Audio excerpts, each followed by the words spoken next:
I will be going over Chapter 3.1 to Chapter 3.6 from the North Inupiat Grammar First Year book by Edna Arak McLean. You'll notice in her grammar book, she identifies two different types of Q.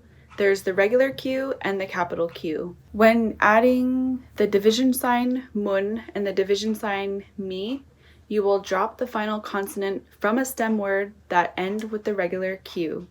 So for example, Aranak, woman, when you want to add mun, which means two, you will drop the final consonant Q in Aranak, and it will change to Aranamun, to the woman. In the next example, Qimmek, dog, you will drop that final consonant Q, and it will change to Qimmimun, to the dog.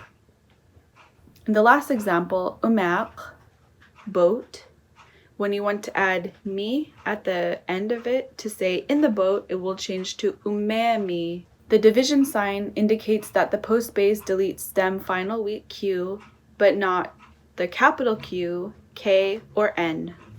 When you have a capital Q, that means that you'll have to apply assimilation. Remember that assimilation is a sound change. Assimilation makes the change sound more natural and more flowy. The capital Q assimilates to a G with a dot. For example, tupik, which means tent. When you want to add to say to the tent, you will apply assimilation, and that capital Q will change to a G with a dot and say tupirmun.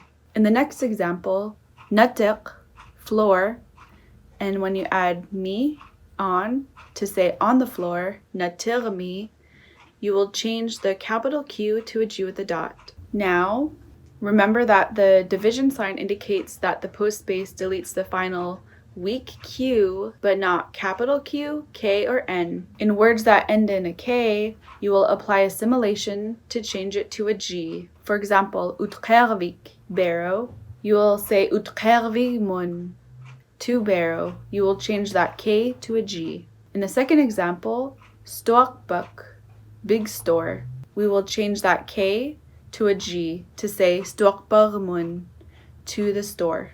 Also, when talking about a person, an animal, or an object, we will use two different terms. When we talk about people, it will be different than when we talk about an animal or an object.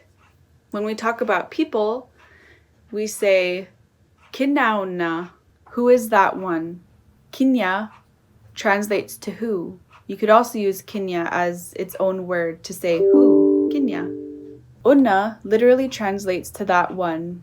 Kinya unna, who is that one? Kinauna. When talking about an animal or an object, we say sunnauna, what is that one? Or what is that? Su means what. Unna literally translates to that one. What is that one? Sunnauna. When talking about nouns, a singular, dual, and plural noun, we use different letters to indicate how many. When a noun ends in a Q, that means it's singular. When it ends in a K, that means dual. When it ends in a T, that means plural. For example, qimmek is one dog. Qimmik is two dogs. Qimmit is three or more dogs. Qimmek, qimmik, qimmit. In Inupiat, some words are both a noun and a verb. To know what words are both a noun and a verb, they will have a specific sign. It is the parentheses dash parentheses. For example, attigi, and then it has the parentheses dash parentheses right after it. So attigi is a parka, so that is a noun.